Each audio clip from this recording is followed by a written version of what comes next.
안녕하세요. 수험생 여러분의 막막함을 해결해드리는 강사 정재준이라고 합니다. 오늘은 2025학년도 임용 트렌드 설명회를 준비해봤습니다. 먼저 설명의 목차는 다음과 같습니다.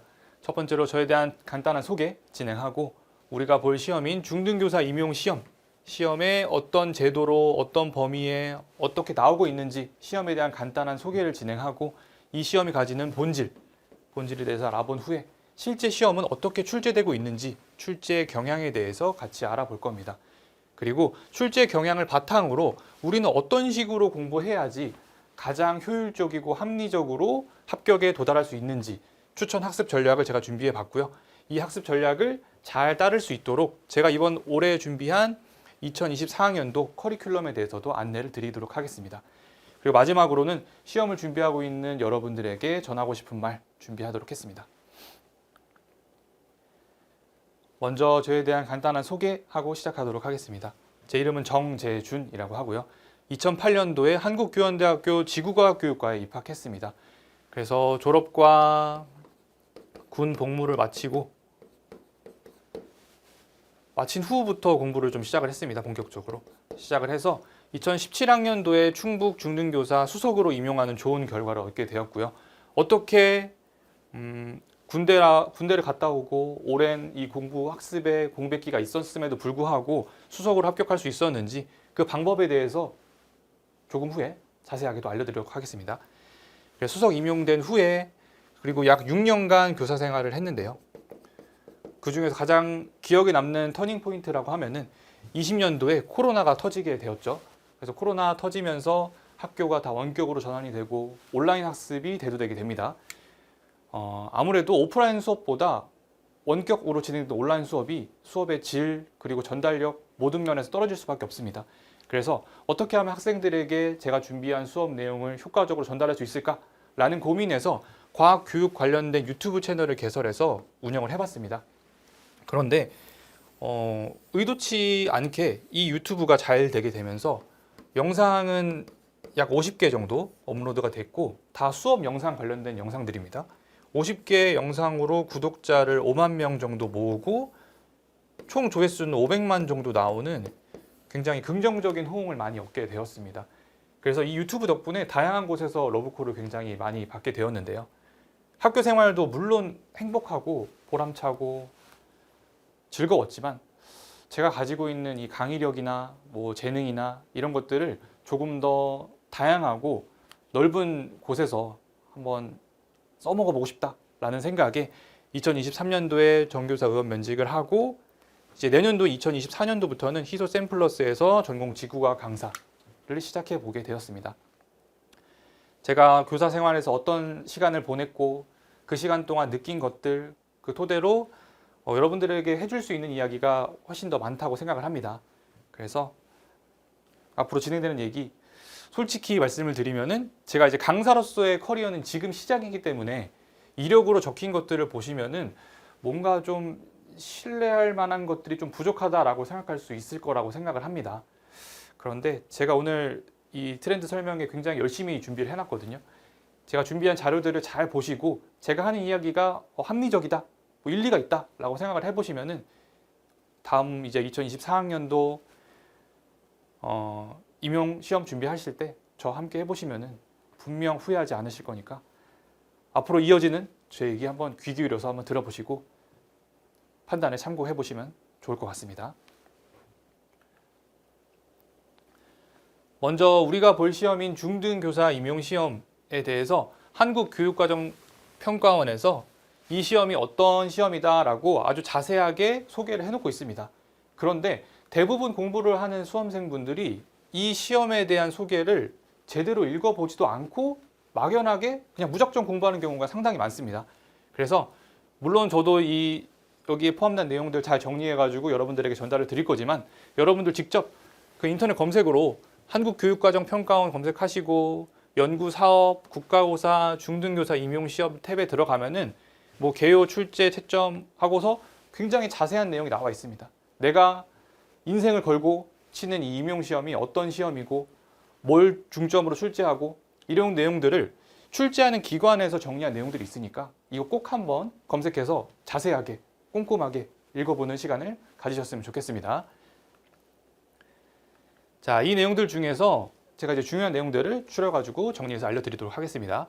먼저 모든 이 국가에서 치러지는 시험은 근거 법령이 존재합니다. 마찬가지로 이 두 가지 법령의 기준으로 임용시험이 출제가 되는데요. 먼저 우리가 좀 주목할 거는 아래쪽에 있는 거, 교육공무원 임용 후보자 선정 경쟁 시험 규칙이라고 하는 이름도 긴 이 법령 안에 들어가 보면은 여기에서 어떤 제도, 어떤 방법으로 어떤 내용을 출제할 건지 자세하게 기록이 되어 있습니다. 그래서 꼭 한번 이것도 마찬가지로 검색하시면은 볼 수 있거든요. 꼭 한번 읽어보시길 추천드립니다. 그래서 여기서 이제 중요한 내용들만 추려서 알려드리면은 첫 번째로 제도입니다. 제도. 1차 시험 같은 경우는 1교시 60분 교육학 한문항 보게 되는데 논술형으로 출제가 됩니다. 그리고 배점은 20점에 해당하고 교육학에 대해서는 어떤 과목들을 보냐? 이것도 마찬가지로 법으로 정해져 있습니다. 이걸 검색해가지고 들어가 보면은 우리가 뭐 사범대학이든 교직이수든 하게 되면 이런 과목들 다 한 번씩 다 들어보셨죠? 뭐 제가 지금 교육학 강사는 아니니까 굳이 자세하게 할 필요는 없을 것 같고 이런 것들이 다 법으로 정해져 있다는 겁니다. 그럼 교육학 1교시 20점 보고 2교시 90분, 3교시 90분 동안 전공 A, 전공 B를 보게 되는데 요거는 그냥 180분 한 번에 다 보기 힘드니까 한 번 끊어서 간다. 이런 거지 전공 A와 B 큰 의미는 없습니다. 그래서 전공 A 40점, 전공 B 40점. 문항 구성은 단답형 4문제, 4점짜리 서술형 8문제, 단답형 2문제, 서술형 9문제 총 해가지고 여기서 80점, 교육학에서 20점 해서 총 100점 배점이 구성이 되겠죠. 그렇다면은 이 전공 A, B에 들어가는 과목에는 법으로 뭐가 정해져 있냐? 지구과학, 과학교육과, 뭐 지구과학, 교육과, 지구과학, 그리고 뭐 천문, 지질, 대기, 해양학과 여기서 이런 과목들을 배웠을 거야, 너네들이. 우리는 요 과목들 시험에 출제할 거야 라고 법으로 정해놨다는 겁니다. 여러분 다 익숙하게 아는 과목들이죠. 자, 여기서 한 발 더 나아가서 그렇다면 실제로 2021, 2, 3, 4, 4개 년도 준비했거든요. 출제 현황을 보면은 교육학은 일단 제외하고 전공 80점 중에서 과교론 그리고 지질, 지구물리 합쳐가지고 고체지구, 대기, 해양 합쳐서 유체지구, 그리고 천문 파트 우주 이런 식으로 배점이 어떤 식으로 출제되는지 제가 조사를 해봤습니다. 먼저 한번 쭈르륵 볼게요. 2021, 2, 3, 4의 변화를 한번 보는 겁니다. 2021년부터 2024년까지 과교로는 항상 24점, 총 6문항, 4점짜리 6문항이 출제가 됐고 이 비율은 절대 변하지 않습니다. 보시면은 다 그대로죠. 그래서 30%의 비중을 차지하고 배점으로는 24점을 차지한다, 과교론이. 그렇다면은 나머지 70%에 해당하는 부분이 어떤 식으로 변화가 생기냐. 일단 기본적으로 이 4개 화면을 보시면 알겠지만 천문 우주 파트는 16점으로 고정이에요. 고정. 4개년도 동안 항상 16점으로 고정이었고 이 고체지구 파트, 유체지구 파트만 일부 변동이 있습니다. 일부 변동. 그런데 뭐 출제위원분들이 이걸 의도한 건지는 모르겠지만은 2021학년도 때는 고체지구 20점, 유체지구 20점, 2022학년도 때는 22점, 18점, 23학년도 때는 20점, 20점, 24학년도 때는 22점, 18점. 마치 뭐 약속이나 한 것처럼 이렇게 왔다 갔다 하고 있죠. 그렇다면은 우리가 합리적으로 2025학년도는 어떤 식으로 나오게 될까? 아마도 이런 식으로 나오지 않을까? 뭐 물론 이걸 예측하는 건 크게 중요한 부분은 아니지만 우리가 공부하는 데 있어가지고 고체지구, 지질, 지구물 합쳐가지고 한 20점 정도 나오고 유체지구 20점, 천문 20점 정도, 16점 정도 나올 거야 라고 그냥 대략적으로 예측을 해볼 수 있다는 겁니다. 그래서 뭐 여기 안에 세부적인 지질, 지구물리, 대기, 해양 파트 배점은 좀 달라지지만 대기, 해양 같은 경우는 거의 10점, 10점 고정으로 나오고 최근에 지구물리 파트가 항상 점수가 배점이 높게 나오고 있습니다. 그 전까지는 이렇게 2점 그리고 담장 2점 이렇게 지구물리의 비중이 굉장히 낮았었는데 23학년도, 24학년도 모두 지구물리가 6.8점으로 지구물리의 비중이 점점 늘어나고 있다. 이게 앞으로 더 늘어날지 아니면 다시 옛날로 돌아가서 줄어들지 이거는 뭐 두 가지 방향으로 다 준비를 해봐야겠죠. 그래서 여기 써져 있는 25에 35% 이게 교과 교육학 과교론이 이 비율 안에 포함되도록 법으로 정했는데 실제로는 30% 나오더라. 그리고 교과 내용학으로 70%가 나오더라 라는 걸 우리가 알 수 있었죠. 자, 그렇다면은 이제 교과 교육학은 어떤 게 나오냐? 우리가 과교론, 뭐 수업 모형, 이론, 철학들 다 합친 어떤 과교론이라는 과목하고 뒤에 보면은 임용시험 시행 공고일 현재 국가교육부 등에 의해 고시되어 있는 총론 및 교과 교육과정까지. 그렇다면은 지금 어떤 게 고시되어 있냐? 자, 2022년 12월 20일 이때 등록이 됐죠. 그래서 우리는 2022 교육과정이 지금 우리가 시험 보기 전에 고시가 되었죠. 그렇기 때문에 실제 2024학년도 시험에서도 2022 교육과정 내용이 출제가 됐던 겁니다. 근데 이제 요거 부분을 공부를 안 했다면은 이번에 또 특히나 여기서 좀 지엽적인 문제가 또 나왔죠. 그래서 이거를 미리 이런 것들을 알고 꼼꼼하게 준비했다면은 그 문제들까지 맞출 수 있었지 않았을까? 그래서 이런 식으로 이 시험에 대한 소개, 제도, 범위, 현황에 대해서 대략적으로 아는 것이 굉장히 중요하다라는 겁니다. 그리고 이제 마지막에 보면은 표시 과목, 아까 우리가 봤던 거 있죠? 과목들에서 교과 교육학을 제외한 과목, 아까 우리가 70% 나온다라고 우리가 봤었고요. 그렇다면은 그냥 지질학, 천문학, 대기과학, 해양학, 지구물리학, 지구환경과학 이런 식은 너무 포괄적이잖아요. 이런 식으로는 시험을 준비하는데 이게 무슨 정보야? 이 정도로 너무 부족하죠. 그래서 표시 과목 지구과학의 교사 자격 기준과 평가 영역 및 평가 내용 요소에 대해서 2008년도 9월 달에 공청회를 진행했습니다. 공청회. 근데 지금 2024년도가 가까워져 오잖아요. 근데 이 이후로 공청회 같은 걸 진행한 적이 없어요. 그 얘기는 뭐냐? 이때 진행했던 요 자료와 합의된 내용들이 지금까지도 유효하다라고 생각할 수 있겠죠. 그렇다면은 이걸 누가 했냐?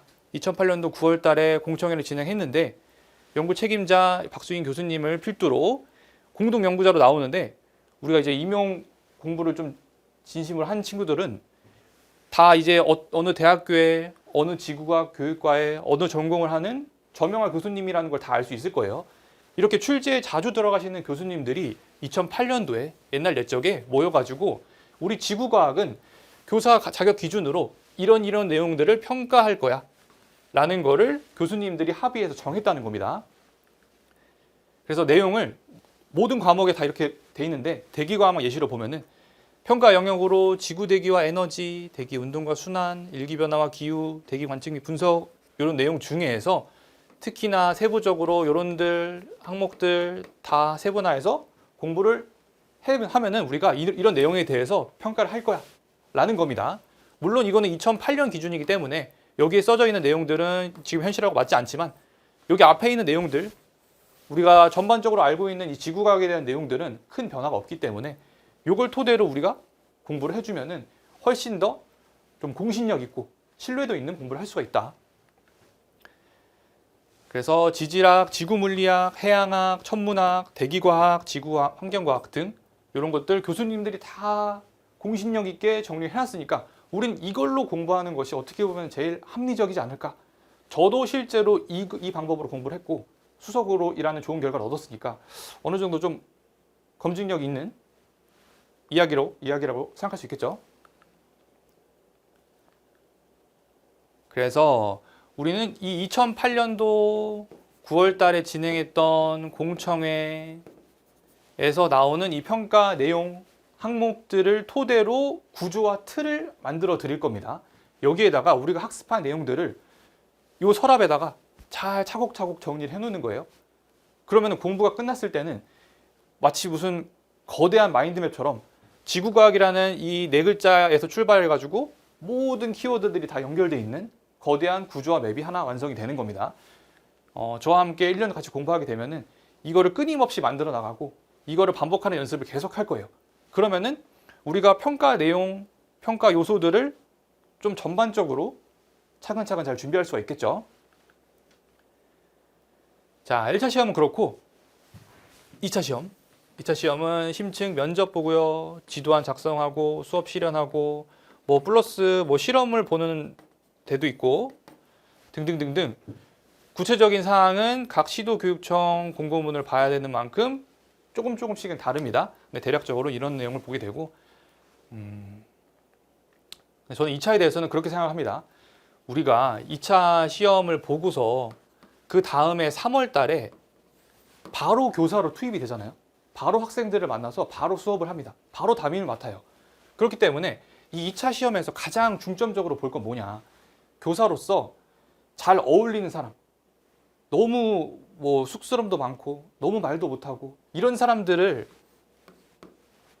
좀 걸러내는 과정이라고 생각을 합니다. 왜냐하면 바로 현장에 투입될 거기 때문에 이 뭐 내용을 아는 것도 중요하지만 결국에 교사는 내가 알고 있는 내용을 잘 전달하는 것이 목표 아니겠어요? 그래서 말 잘하는 사람, 교사에 어울리는 사람, 진짜 교사 같은 사람을 이 2차 시험에서 보여주는 것이 가장 큰 목적이다. 그래서 뭐 2차에 대한 얘기는 여기서 다 마무리할 거기 때문에 2차 같은 경우는 뭐 내용, 교과서 분석, 뭐 실험 어떤 내용, 탐구 어떤 내용 정리하고 이해하고 외우는 거 중요합니다. 하지만 가장 중요한 거는 모르는 뭐 타인이던 아니면 뭐 스터디 원이던 뭐 부모님이던 친구던 어떤 사람들 붙잡고 자꾸 말해보고 이런 연습을 하는 것이 가장 중요하다고 생각을 합니다. 왜냐하면 바로 3월 달에 현장으로 투입될 사람을 뽑는 거기 때문에 나는 교사로서 굉장히 자연스럽고 수월하게 임무를 수행할 수 있는 사람이다 라는 걸 보여주는 게 가장 중요하다고 생각을 합니다. 저는. 아무튼 뭐 2차 시험은 이런 식으로 진행이 될 거고요. 그 다음에 이제 현황을 먼저 보면은 전체적으로 봤을 때 작년도에 119명을 모집을 하는데 739명이 지원을 해서 평균 경쟁률은 6.2대 1 나왔다는 거죠. 그래서 뭐 지역별로 뽑는 인원도 편차가 다르고 지원하는 율도 달라서 경쟁률이 강원 같은 경우는 1명을 뽑기 때문에 14명이 지원해서 14대 1이 나왔고 전북 같은 경우는 8명을 뽑는데 37명, 4.63대 1. 근데 저는 그렇게 생각을 합니다.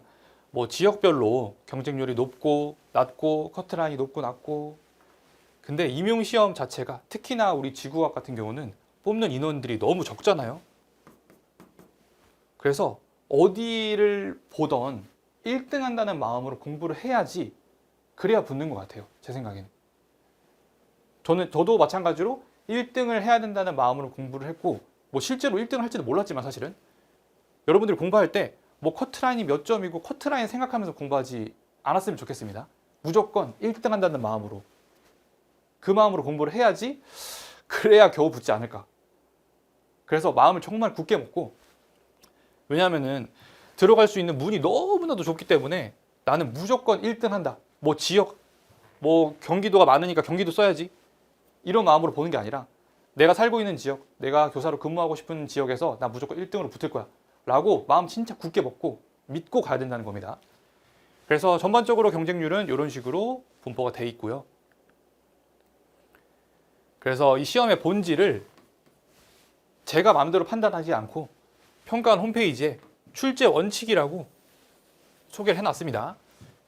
자, 아까 얘기했듯이 중등학교 교사에게 필요한 전문 지식과 자질을 종합적으로 평가한다. 그래서 학교 교육 현장에서 실제적으로 적용할 수 있는 지식, 기능, 소양을 종합적으로 평가하게 된다. 그래서 뭐 지식 같은 경우는 1차 시험에서 대부분 거르고 자질을 2차 시험에서 전형에서 판별할 수 있겠죠. 그래서 문제 유형도 지식, 이해, 적용, 분석, 종합, 평가, 문제 해결, 창의, 비판, 논리적 기술과 같은 다양한 능력을 평가하기 위해서 다양한 문항 유형으로 출제한다. 그래서 좀 이따가 보게 되겠지만 저 나름대로 이 다양한 문항 유형을 8개로 나눠봤어요. 작게는 4개, 많게는 8개 이런 식으로 구성을 했으니까 뒷부분에서 꼭 그 이야기가 제 생각에는 가장 중요하다고 생각하니까 그 이야기 꼭 들어보시고. 그래서 중요한 내용, 중등학교 교사 양성기관의 교육과정을 충실히 이수한 자면 풀 수 있는 문항을 출제한다. 요거는 이제 뭐 사범대학이던 교직이수던 학교에서 배운 내용들 거기까지를 범위로 할 거야 라는 거죠. 근데 이것도 마찬가지로 뒤에서 또 자세한 얘기를 또 풀어주겠습니다. 그리고 마지막 이제 중등교사 신규 임용 시도공동관리위원회가 발표한 표시 과목별 교사 자격 기준과 평가 영역 및 평가 내용 요소를 참고하여 출제한다. 요게 아까 제가 보여드린 2008년 9월에 진행했다고 하는 요 공청회 자료의 제목이에요, 이게. 그래서 요거를 꼭 봐라. 우리가 이런 평가 틀을 가지고 볼 거다. 그만큼 요 자료가 중요하다는 겁니다. 그러면 이 시험의 본질에 앞서 가지고 어떻게 우리가 준비를 하면 좋을까? 간단하게 제가 이제 뭐 도표를 준비해 봤는데, 먼저 이 화면 전체가 우리가 뭐 사범대학 아니면 교직이수 등등등등 학부 수준에서 다룰 수 있는 전공 지구과학 지식의 전부라고 생각을 해볼게요. 전부. 그렇다면 우리가 이 화면에 보이는 이 네모난 양의 지식을 전부 다 알아야지 임용시험에 합격할 수 있냐? 그건 아니잖아요. 우리가 앞에서 봤듯이 이 교육과정을 중심으로 해서 공청회에서 우리는 이걸 토대로 평가를 볼 거야 라고 틀을 어느 정도 방향을 정해줬죠. 그렇기 때문에 여기서 이 전체 지구과학의 학부 수준의 전공 지구과학 지식에서 2022 교육과정에 포함된 지구과학 지식을 가장 핵심으로 합니다. 이것은 이해를 넘어서서 암기까지 해야 돼요. 모든 내용을 전부 다. 왜냐하면 우리는 실제로 이 내용을 숙지한 채로 학생들 앞에서 수업을 하고 가르치는 교사가 돼야 되니까 이거는 반드시 이해를 넘어서 암기 영역까지 가야 된다. 그렇다면 이 나머지 부분에 대해서 어떻게 할 거냐? 우리 아까 출제 원칙에서 학부 수준의 전공 지식 우리가 낼 거야. 여기까지 낼 거야 라고 했는데 그럼 이 하얀색을 다 공부해야 되냐? 그게 아니라는 거죠. 우리는 결국에는 뭐 지구과학 연구원, 지구과학 뭐 학자가 되는 게 목표가 아니기 때문에 지구과학 교사가 되기 위해서 2022 교육과정에 포함된 지구과학 지식을 핵심으로 여기서 얘를 가르칠 수 있는 좀 더 확장된 학부 지식, 그리고 이걸 이해하기 위해서 조금 더 확장된 내용들, 이렇게 마치 이걸 뭐라고 표현해야 될까? 무슨 거미줄처럼? 아니면은 뭐 꼬리에 꼬리를 물고 하는 것처럼 이런 식으로 확장을 시켜 나가야 된다는 겁니다. 그래서 우리는 좀 과감해질 필요가 있어요. 이 네모에 표시되는 학부 수준의 전공 지구과학 지식을 내가 다 모르는데 어떡하지? 이런 두려움을 내려놓을 수 있어야 됩니다. 우리는 핵심, 그리고 여기에서 딸려오는 이 줄기들에 해당하는 개념들을 공부하는 것만으로도 충분하다는 겁니다. 여기에 이 하얀색에 해당하는 내용이 나오면 어떡하지? 이 줄기와 줄기 사이에 여기에 해당하는 내용이 시험에 나오면 어떡하지? 과감하게 내려놔야 된다는 겁니다. 왜냐하면 우리는 100점을 맞는 게 목표가 아니에요. 한 번도 만점이 나온 사람이 있습니까? 임용시험에서? 임용시험은 만점을 맞는 시험이 아닙니다. 다른 사람보다 여기에 해당하는 핵심적인 내용들을 얼마나 잘 숙지하고 있느냐, 그 싸움이에요. 우리가 모든 내용을 다 하려고 하다 보면 정작 중요한 걸 놓치게 됩니다. 그래서 뭐 그런 친구들 있잖아요. 과에서 진짜 이 지구과학에 대해서 좀 능통하고 모든 거 다 알고 있는 것 같은 친구들 과에 한 명씩 있을 거예요, 아마. 근데 그 친구들이 꼭 시험을 잘 보는 건 아닙니다. 시험은 이 전체적인 지식을 아는 것보다 우리가 시험에서 평가할 거라고 얘기했던 그 핵심에서 뻗어져 나오는 그 개념들, 이걸 누가 더 확실하게 알고 있느냐, 그 싸움입니다. 그래서 학부 때 어떤 시절을 보냈고 이건 크게 중요하지 않아요. 우리는 이 시험을 준비하는 이 1년, 뭐 1년이든 1년이 아니든 본인에게 주어진 시간 동안 이 내용들을 충실하게 공부하면은 누구든 충분히 합격할 수 있다고 저는 생각을 합니다. 그러면 이걸 어떤 식으로 진행을 할 거냐, 그 내용에 대해서 좀 봅시다. 우리가 출제 경향을 본격적으로 보기 앞서가지고 이 이 시험에 대해서 분석하는 어떤 배경 지식을 제가 먼저 소개를 드릴게요. 먼저 첫 번째로 우리가 실제 학교에서 수업을 하는 교과서가 있겠죠. 출판사가 지구과 같은 경우는 6종의 교과서가 있습니다. 그리고 이에 따른 지도서가 있는데 지도서는 교과서보다는 조금 더 심층된 개념을 다루겠죠. 그런데 우리가 이 6종의 교과서를 다 보는 거는 좀 비효율적이기도 하고 보기가 불편하니까 대부분 여기서 6종 교과서들의 내용을 모두 포함하고 있으면서 약간 심층적인 내용을 다루고 있는 하이탑, 이거 말고 또 뭐 더 좋은 교재들도 있겠지만은 보통은 하이탑 많이 보죠. 그래서 하이탑을 토대로 지구과학 1, 2 내용을 다루게 되고, 그리고 과학고 또는 이제 가보면 알겠지만은 공동교육과정이라는 거에 고급 지구과학이라는 과목이 있습니다. 제 생각엔 이게 이 교육과정 내 지구과학 1, 2 수준하고 실제 이 개론 단계로 넘어가는 교두보 역할을 한다고 생각을 해요. 그래서 저도 이 고급 지구과학 교과서를 구해가지고 이 내용을 참 꼼꼼하게 많이 봤던 기억이 납니다. 그래서 우리는 총 4단계의 어떤 지식 수준이 있다고 일단 생각을 해볼게요. 첫 번째는 교육과정 내에 속하는 교과서나 지도서에 해당하는 내용입니다. G1, G2 내용이죠. 그리고 그 다음 단계는 본격적인 전공 도서는 아니지만 한국지구과학회에서 나온 이 지구과학 개론책 있죠? 이게 정말 좋은 책이라고 생각해요. 그래서 이 개론서급. 그 다음에 우리가 뭐 천문, 지질, 해양, 대기, 여기서 우리가 기본서라고 지금 꼽히는 책들 있죠? 기본서라고 꼽힌 책들. 암석학개론, 천천서, 뭐 알기 쉬운 지구물리학, 대기과학개론, 물리해양학, 이런 책들을 기본서라고 잡을 거예요. 기본서. 그런데 기본서만 보면은 풀 수 없는 문제들이 또 나올 때 있습니다. 그 수준을 기본서 이외의 전공도서라고 해가지고 수많은 책들이 있겠죠. 이렇게 우리가 문제의 급을 나눠볼 거예요. 급. 이 교육과정 내 교과서 개념만 알아도 풀 수 있어 하면은 요급, 개론서급, 기본서급, 전공도서급, 이렇게 해서 우리 시험의 난이도와 출제 유형들을 같이 분석을 해보겠다는 겁니다. 그래서 먼저 우리가 임용에 출제되는 이 문제 유형들을, 이거는 뭐 그냥 제 나름대로 한 거예요. 제 나름대로. 기입형, 계산형, 해석형, 서술형으로 문제 유형을 일단 기본적으로 구분해주고, 이 교육과정 내 개념 G1, G2 개념이랑 지구과학 개론 개념 요 수준 정도까지를 단순이라고 약간 뭐랄까 좀 난이도가 쉬운 편에 속한다는 걸로 구분을 좀 해줄 거고, 그리고 전공 학부 수준의 영역으로 들어가는 기본서 이외의 전공도서를 알아야지만 풀 수 있는 문제들을 심층으로 구분을 해줄 겁니다.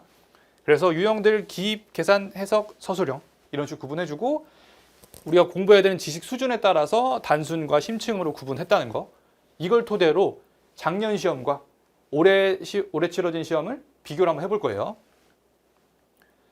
그래서 먼저 기입형 같은 경우는 제시된 자료를 보고서 이 문장을 읽고 이 내용에 해당하는 키워드를 그냥 단순하게 적는 거를 기입형이라고 하죠. 예를 들어서 국지적인 규모의 지표 변화인데, 지금 지진 얘기예요. 지진의 진동에 의해 물로 포화된 미고결 퇴적층이 유동적인 상태의 물질로 변화되는 현상을 듣고서 이거 액상화야 라고 떠올릴 수 있으면 기입형 문제를 바로 풀 수 있는 겁니다. 그냥 이런 형태로 나오는 걸 기입형이라고 하고, 그 다음에 이제 계산형, 복잡한 뭐 수식 같은 거, 수식을 식으로 표현한다던가, 식으로 표현한 거에다가 제시된 값을 집어넣고 어떤 걸 구한다던가, 이런 형태로 나오는 유형을 계산형. 그리고 어떤 직접적인 정보를 쓰기보다는 제시된 그림이나 그래프를 보고서 여기에 해당하는 내용을 찾아가지고 자료 해석해가지고 쓰는 유형을 해석형이라고 분류를 해봤습니다. 그리고 이제 마지막, 어떤 제시된 상황을 보고서 우리가 알고 있는 이 이론적 근거를 가지고 설명하고 서술하는 형식을 서술형. 예를 들면은 여기에 있는 주어진 자료를 토대로 우리가 알고 있는 지식을 더해서 내용을 이런 식으로 서술할 수 있는 거를 서술형이라고 분류를 했다는 겁니다. 자, 그럼 이런 식으로 봤을 때 2023년에 치러진 2024학년도 임용시험은 이런 식으로 제가 분석을 해보니까 유형들이 분류가 되더라는 겁니다. 여기서 이제 주의할 거는 1, 2, 3, 4 가다가 8, 9, 10, 11, 12죠. 5, 6, 7번에 해당하는 거 과교론 내용을 일단 뺐습니다. 그래서 지질, 천문, 해양 나오는 과목들 분류를 해주고, 그리고 우리가 꼭 기억을 해줘야 되는 거, 단답형에 해당하는 문제에서만 기입형이 나오는 게 아니고 서술형에 해당하는 부분에도 기입형에 해당하는 유형들이 존재합니다. 그래서 요거까지 세분화해서 분석을 좀 해봤어요. 단순히 이건 서술형이니까 다 서술형을 쳐, 이게 아니라 서술형 안에서도 기입형도 있을 수 있고 해석형도 있을 수 있고 서술형도 있을 수 있고 이런 것까지 조금 더 세밀하게 분석을 해봤다는 겁니다.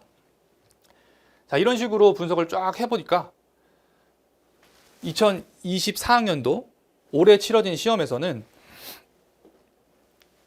가장 먼저 이제 이 심자가 붙어 있는 걸로만 구성되어 있는 것들이 일단 기본적으로 난이도가 좀 있는 문제들이 되겠죠. 그런데 이제 이 우리 작년에 치러진 시험하고 비교를 해보면은 뭔가 느낌이 다르죠, 지금? 노란색으로 표현된 게 이 심층, 뭐 서술형, 기입형, 심층자가 들어가는 거 전공 도서급을 봐줘야지만 풀 수 있는 문제들인데 그 숫자가 오히려 작년에 더 많았어요. 작년에 더 많았어요. 그런데 올해 치러진 실험 다들 어렵다고 난리였거든요. 그럼 이게 어떻게 된 일이냐? 요거에 대해서 좀 생각을 해볼 거예요. 분명히 이 심층 개념을 알아야지만 풀 수 있는 문제들은 작년에 더 많이 나왔는데 왜 올해 더 어렵다고 그렇게 다들 어렵다고 난리였을까? 그 이유에 대해서 좀 합리적으로 분석을 해보면은 먼저 2023학년도, 24학년도 문제 유형별로 좀 분류를 해봤어요. 그랬을 때 2023학년 같은 경우는 심층 서술형이 가장 많이 나왔어요. 가장 많이 나왔어요. 그런데 2024학년도는 분석을 해보면은 단순 해석형이 의외로 많이 나왔습니다. 근데 주목할 점은 뭐냐면은 이 체감 난이도상 가장 어려운 거는 요 계산형이에요, 계산형. 근데 2024학년도 때 심층 계산형이 원래는 배점이 한 6점 정도였는데 더 늘었어요, 이렇게. 그러니까 체감 난이도가 심층 계산형이 일단 눈에 수식 많이 들어오고 어렵게 느껴진다는 거죠. 그리고 또 봐줘야 될 건 뭐냐면은 우리가 아까 전에 이 교과서 하이탑 수준 그리고 지구학 개론 수준을 요 정도를 우리가 단순이라고 유형 분류를 했었어요. 그리고 전공 기본서랑 기본서 이외 전공 도서를 심층으로 분류를 했단 말이에요. 그런데 2023학년도는 정말 특이하게 교과서랑 지도서나 하이탑만 잘 숙지하고 있어도 풀 수 있는 문제가 7문제나 됐어요. 7문제. 과교론 빼고 전공 문항이 17문항인데 7문항을 이 교육과정 내 개념만 알아도 풀 수 있는 게 7문제인 거야. 그러니까 체감상 쉬워질 수밖에 없는 겁니다. 반대로 2024학년도는 이 교육과정 내의 개념, 지원, 지투 내용만 알아서는 알아야 되는 문제가 좀 상당히 많이 빠졌습니다. 그리고 이 지구과학 개론, 그걸 봐야지 알 수 있는 문제가 원래는 없었는데 는 거죠. 요거는 이제 뭐 이것까지는 뭐 그냥 제 추측입니다. 그 수능에서 킬러 문항 없애고 중상 난이도가 굉장히 많이 나와가지고 지금 불수능이라고 난리잖아요. 그리고 교육과정의 변화, 2015에서 2022로의 변화. 그것 때문에 2015 교육과정 내용은 상당히 좀 줄고, 그리고 엄청나게 어렵다고 하는 그런 킬러 문항들, 초고난도 문제들 대신에 쉬운 문제들의 난이도가 좀 올라간 거예요. 그래서 이 두 내용들을 토대로 2024학년도에 진행된 이 기출시험의 출제 경향을 한 문장으로 좀 제가 요약을 해보자면은, 먼저 첫 번째, 심층 서술형 문항수의 감소로 초고난이도 문항은 줄었지만 쉬운 문항, 우리가 이 지원지투만 알아도 풀 수 있는 문제들이 난이도가 올라갔어요. 좀 올라갔고, 심층 계산형 문항수가 많이 증가하게 되면서 체감 난이도가 매우 상승하게 됐다라고, 이거는 제 나름대로 분석 틀에 의해서 분석한 뭐 저만의 결과입니다. 이번 시험에 대해서 어떻게 생각할지는 모두 각자 개인마다 다르기 때문에 제가 생각하는 올해 치러진 시험에 대해서 저는 이런 근거에 의해서 이렇게 생각합니다 라고 정리를 한 거죠. 그러니까 제 의견이니까 뭐 참고하시면 되겠습니다. 그래서 그렇다면은 이렇게 기입형, 계산형, 해산형, 서술형, 해석형, 서술형 이런 식으로 출제될 때 어떤 식으로 출제하냐, 이걸 이 출제 원칙에서 얘기했던 거를 조금 더 세밀하고 구체적으로 표현을 해보자면은, 단순 기입형 같은 경우는 키워드 정확하게 쓸 수 있냐, 정확하게. 계산형 단순한 공식 암기하고 있냐. 아까 얘기했지만 단순 같은 경우는 우리가 실제 학교 현장에 가가지고 실제로 가르치는 교육과정 내 개념들, 지원 지투 내용이에요. 이런 것들은 이해의 영역을 넘어서 암기까지 하는 걸 요구한다라는 겁니다. 단순 해석형, 요거는 이제 주어진 자료를 해석하는 능력이죠. 단순 서술형, 생각을 이론적 근거와 함께 서술할 수 있냐. 이때 이론적 근거는 교육과정 내 개념, 지원 지투, 뭐 좀 넓히면 지구학 개론까지. 그리고 심층 기입형, 요건 이제 지엽적인 개념도 정확하게 알고 있냐. 요게 만약에 기출에 나왔던 개념이라면은 좀 맞출 수 있는 여지가 있습니다.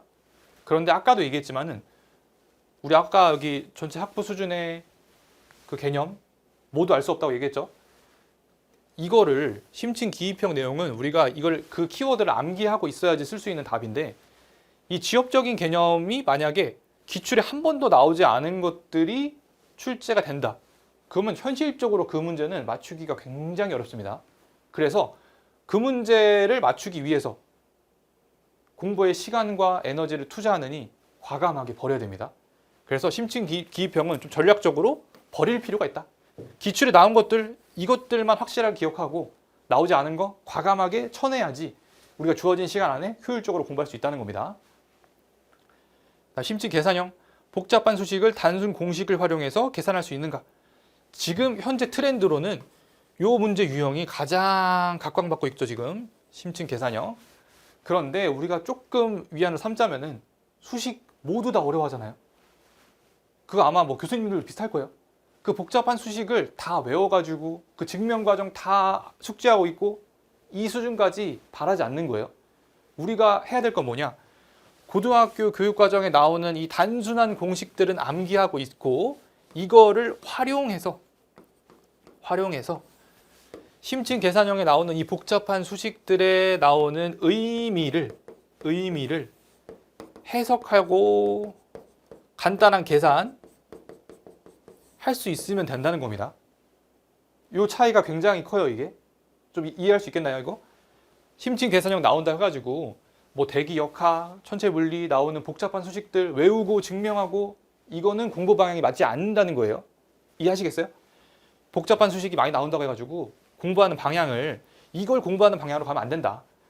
복잡한 수식에 등장하는 어떤 뭐 기호들, 뭐 예를 들자면 뭐 그라디언트 같은 거 있죠. 이런 거의 의미를 정확하게 물리적으로 이해하는 것이 중요하지, 복잡한 수식 외우고 증명하고 전혀 중요하지 않습니다. 우리는 단순한 공식은 이해하고 외우는 수준까지 가야 되지만 복잡한 수식은 외우는 게 아니라 단순한 공식을 바탕으로 활용해서 의미들을 해석하고 단순한 계산하는 게 이 시험이 원하는 바다. 왜냐하면 우리는 지구과학 연구원이 될 것도 아니고 지구과학 학자가 될 것도 아니고 지구과학 교사가 되는 게 목적인 시험이기 때문에 복잡한 수식에 너무 겁먹지 마시라. 이런 얘기를 좀 꼭 드리고 싶었습니다. 그래서 심층 해석형 같은 경우는 학부 수준의 자료를 해석할 수 있는 능력이 있냐. 그리고 마지막 심층 서술형은 생각을 학부 수준의 이론적 근거와 함께 서술할 수 있냐. 이런 식으로 출제가 된다는 겁니다. 그렇다면은 이러한 출제 경향을 바탕으로 어떤 식으로 공부를 해야 되냐. 이제 추천 학습 전략 바로 이어서 드리도록 하겠습니다. 단순 기입형, 단순 계산형, 단순 서술형 같은 경우는 지원지2, 지구과학 개론까지 키워드를 구조화해서 암기까지 해야지 이 문제들을 맞출 수 있습니다. 여기서는 이제 앞으로 2022 교육과정에 해당하는 내용들을 위주로 접목을 시켜야겠죠. 그래서 단순 기입형 계산형 서술형들은 지원 G2 지구과학개론 키워드 구조화해서 기초 개념 체계를 확립해서 암기 수준까지 될 수 있도록 공부를 해야 된다라는 겁니다. 그리고 단순 해석형, 심층 해석형 이런 것들은 어떻게 보면 이 그림이나 그래프를 잘 해석하는 능력이기 때문에 문제를 많이 풀어보는 수밖에 없습니다. 근데 가장 기본 핵심이 되는 거는 우리 임용 시험에 나오는 임용 기출 문제들, 거기에 나오는 어려운 자료들, 그래프, 축, 그리고 그 값이 가지는 의미들 이런 것들을 꼼꼼하게 분석을 하다 보면은 결국에는 그 원리는 계속 반복되기 때문에 기출 문제를 반복 숙달해 가지고 문제를 잘 해석하는 능력을 연습해야겠다. 그리고 마지막 심층 기입형, 심층 계산형, 심층 서술형 같은 경우에는 기출 문제에 등장한 학부 수준의 지구과학 개념을 발췌. 요게 핵심입니다. 요게 핵심. 우리가 학부 수준의 지구과학 개념 전부 다 공부하려고 하면은 결국엔 지치고 맙니다. 효율도 떨어지고. 그래서 기출문제에 등장한 것만 모아도 많아요. 그러니까 기출문제에 등장한 학부 수준의 지구과학 개념 발췌해가지고 기초 개념 체계에다가 합쳐 놓으면은 심화 개념 체계를 만들 수가 있겠죠. 만든 다음에 마지막 마무리가 중요합니다. 이렇게 만든 것들, 개념 체계, 그리고 문제 반복 숙달해가지고 만드는 정보들, 심화 개념 체계 이런 것들을 백지 인출 학습법을 통해 가지고 끊임없이 내 안에 있는 거 밖으로 끄집어내는 연습을 해줘야 됩니다. 제 생각에는 제가 수석으로 합격할 수 있었던 가장 핵심적인 공부법 이 한 장으로 모든 게 다 정리가 됩니다. 제가 요거 잠깐 요거 지워드릴 테니까 요거는 캡처를 꼭 하셔가지고 제 생각에 제 수석으로 합격할 수 있었던 공부법의 정수예요, 정수. 이 방향이 제가 생각했을 때는 임용을 공부하는 가장 효율적이고 합리적인 길이라고 생각을 합니다. 그래서 저 유형들, 분포들, 그리고 어떻게 공부를 하면 되고 마무리로 어떻게 복습하고 인출한 연습을 하는지 이 구조화된 모식도를 꼭 잘 기억을 해두시고 제 인강을 선택하지 않으셔도 좋습니다. 근데 제가 생각했을 때 이 방법이 정도예요, 정도. 이 방법이 본질에 가장 근접한 공부 방법이라고 생각합니다. 그래서 무작정 회독을 진행하거나 무작정 공부하지 마시고 정확하게 내가 가고자 하는 방향, 이 시험에 대한 본질에 대해서 명확하게 이해한 바탕을 가지고 전략적으로 공부를 하셔서 여러분들이 꼭 제 인강과 함께가 아니더라도 원하는 결과를 꼭 얻으셨으면 좋겠습니다. 그래서 이 화면은 꼭 한번 캡처를 해두시고 여러 번 반복해가지고 공부 방향을 잡는데 좀 도움을 받으셨으면 좋겠습니다. 그리고 이제 이걸 제가 추천했잖아요. 이걸 바탕으로 연간 커리큘럼도 만들었어요. 왜냐하면 제가 그 방법으로 공부해가지고 수석 합격이라는 좋은 결과를 얻었기 때문에 이 방법으로 인강 커리큘럼도 계획해보면은 정말 많은 분들한테 좀 직접적이고 효과적인 도움을 줄 수 있지 않을까라는 생각에서 제가 이 임용판으로 들어온 거거든요. 그래서 제 첫 번째, 지원 G2 지구과학 개론 키워드 구조화해가지고 기초 개념 체계 잡는 거 1, 2월 베이직 인강으로 준비를 했고요. 그 다음 이것도 마찬가지로 키워드 잡을 때 이 내용에 대해서 전반적으로 다 아냐? 그건 아니에요. 기출 문제를 토대로 키워드 구조화를 합니다. 그 다음에 3월부터 8월까지 에센셜. 요거는 이제 뭐 지질학, 지구물리학, 대기과학, 해양학, 천문학 여기에서 나왔던 기출 문제들을 가지고 심화 개념 체계를 확립하는 강의를 준비했습니다. 얘도 마찬가지로 기출 문제를 토대로 준비가 되기 때문에 그리고 마지막으로 그래도 이거를 제가 정리해드린 걸 떠나가지고 여기 빈칸에 해당하는 부분 있죠? 그 줄기 사이사이에 해당하는 내용들 그리고 또는 기출에 과거에 나왔지만 요즘에 나올 법한데 아직 안 나온 것들 또는 요즘에 좀 이슈가 되는 사건들이 있다. 그거랑 연관된 개념들 좀 정리를 해가지고 포텐셜 나올 수 있는 가능성이 있는 개념들을 모아가지고 포텐셜이라는 강의 좀 준비했고요. 그리고 마지막에 이제 공부한 내용들을 실제 문제 유형하고 유사한 환경에서 인출할 수 있는 연습하는 거 모의고사반 파이널 준비해봤습니다. 그래서 1년 동안 제가 준비한 커리큘럼은 제가 가지고 있는 공부 철학에 근거해서 이런 식으로 준비를 했다는 거, 이거를 이제 조금 더 정형화된 틀로 보여드리면은 1, 2월에 베이직으로 지원, 여기 G2가 빠졌는데 G2 그리고 지구학 개론까지 해가지고 기초 개념을 만들고 3월부터 8월까지 지질학, 지구물리학, 해양학, 대기과학, 천문학 기출문제 가지고 심화 개념체계 만들 거다. 그리고 기출 분석을 통해서 나올 가능성이 있는 애들, 요즘 이슈인 애들, 논문에서 이슈 있는 애들, 그리고 뭐 옛날에 나왔지만 나올 가능성이 높은 애들, 이런 애들 모아가지고 강의 또 준비해가지고 9월, 10월 준비를 하고 이제 1월부터 10월까지 열심히 달려온 이 내용들 파이널 때 모의고사를 통해서 연습해보는 거, 이렇게까지 해서 1년 전체적인 판을 한번 준비를 해봤습니다. 그리고 제가 또 실제로 수험생활을 해봤다 보니까 인강만 있으면은 합격할 수 있냐? 그건 뭐 아니라는 거 모두들 아실 겁니다. 인강 자체는 우리가 가만히 앉아가지고 들어오는 정보를 흡수하는 인풋의 과정이고, 시험은 가지고 있는 걸 끄집어내는 아웃풋의 과정입니다. 그래서 이 인풋과 아웃풋 둘 다 원활하게 이루어져야지 시험에서 내가 가지고 있는 정보를 정말 제대로 끄집어내서 원하는 결과를 얻을 수 있겠죠. 그래서 인풋의 과정은 이런 식으로 준비를 해놨고, 아웃풋의 과정으로 아래 세 가지를 준비해봤습니다. 먼저 첫 번째는 질의응답. 공부할 때 뭐 막히는 부분, 개념 이해 안 되는 거, 그런 것들 질의응답 할 수 있는 카페를 지금 막 만들었어요.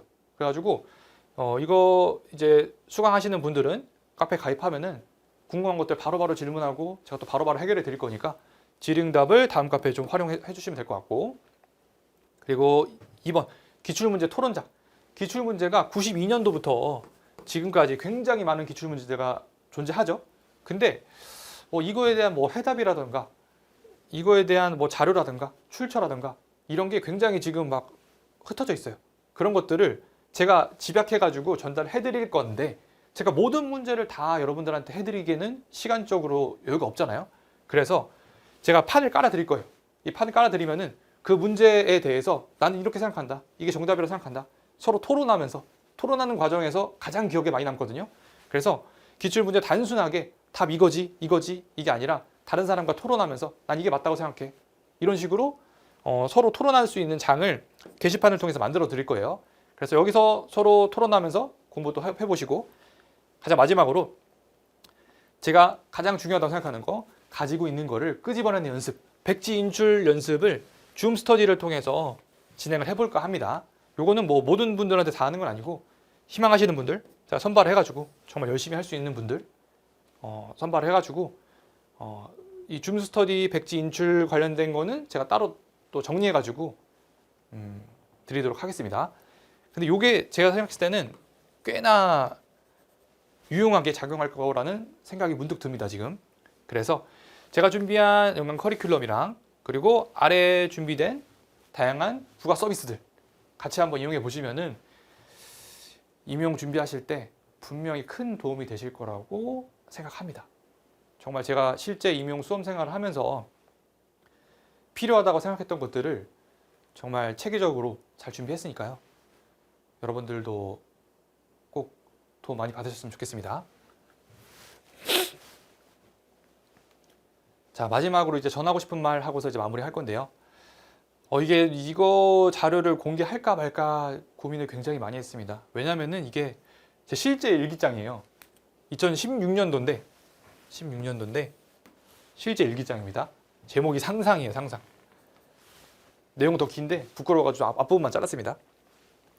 오늘은 2016년 3월 2일 예언을 하나 할까 한다. 1년 후 일어날 일에 대해서. 그러니까 2016년 3월 2일에 1년 후에 2017년 3월 2일에 일어날 일을 좀 구체적으로 미래 일기를 써본 거예요. 좀 부끄럽긴 한데, 자, 오늘은 2017년 3월 2일이다.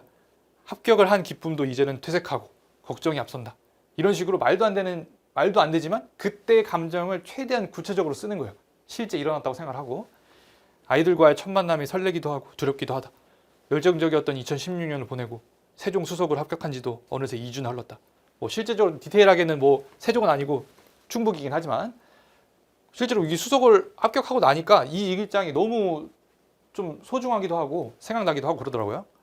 그래서 할 수 있을까 의심 많던 교원대 꼴찌 입학생은 이제야 두 자리 힘주고 일어섰고 오늘이면 한 걸음 더 나아가게 된다. 뒤에는 뭐 애들하고 어떻게 지내고 옆자리 선생님은 어떻고 뭐 내가 무슨 업무를 맡고 몇 학년 몇 반을 맡고 이런 것까지 엄청 자세하게 일기를 써놨어요.